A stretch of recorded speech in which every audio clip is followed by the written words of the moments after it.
Hello everyone, it's July 18th. We're going to do a watermelon update. This is our moon and stars watermelon.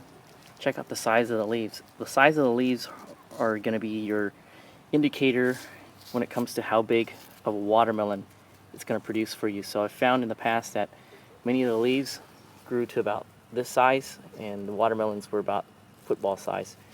So now we have on this moon and stars really large leaves, so that's very promising. The other thing that I found watermelon like is really warm soil. So when they grow in these dark containers, they're exposed to a lot of warmth.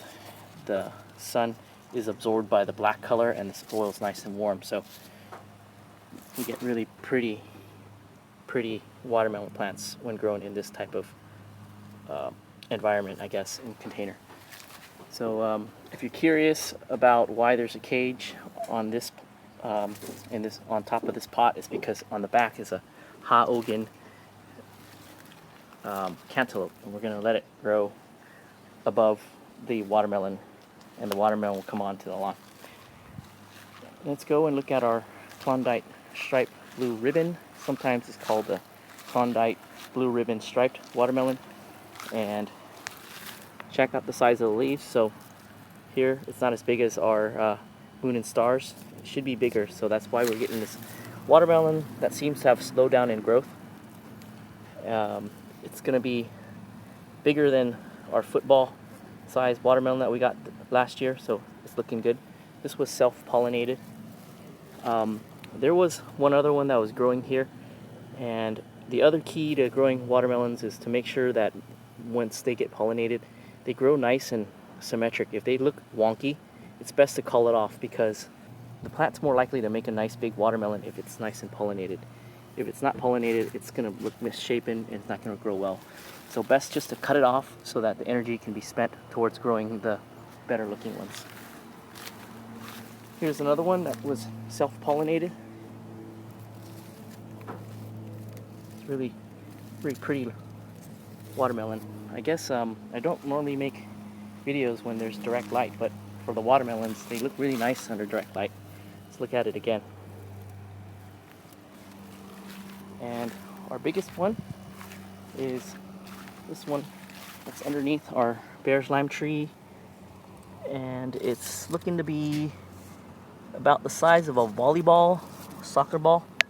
So very excited about this one. And the tendrils are not yet dried, so we're still waiting on them. Next to it is our sugar baby that's climbed out on this trellis and came out, I think yesterday or the day before, and hand pollinated this one. So the other trick is to hand pollinate watermelons. This one I recently hand pollinated with flowers from this plant and then flowers from another sugar baby plant.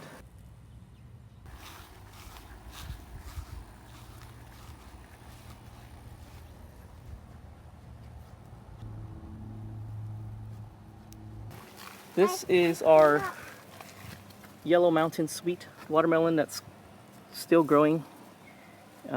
Still very hopeful that it may make a watermelon for us. It's starting to make some male blossoms, but once again the leaves don't look as big as they should be, so we may not get a good sized watermelon, but hopefully we'll get something that's personal size and tasty like last year at the very least.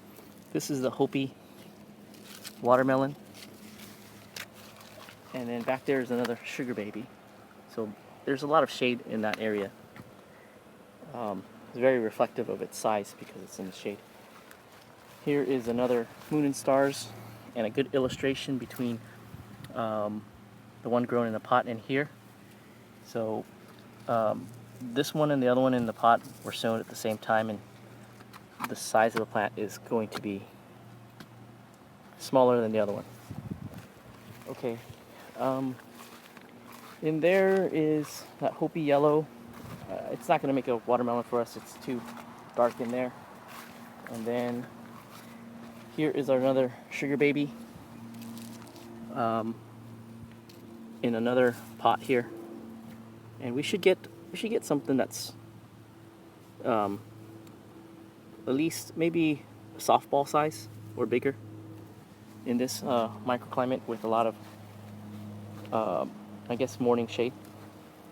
And then we'll swing over here and look at some that were recently transplanted. This one is an orange glow, and it was sowed back on the 29th of June, and I got around to transplanting it yesterday, so it's here. This was where our Roma tomatoes were growing, and this is a Ziwang sweet watermelon that was recently transplanted as well. So it's got a little bit yellow. Maybe we need to give it some more nitrogen to green it up a little bit. So that's going to be it for our watermelon update.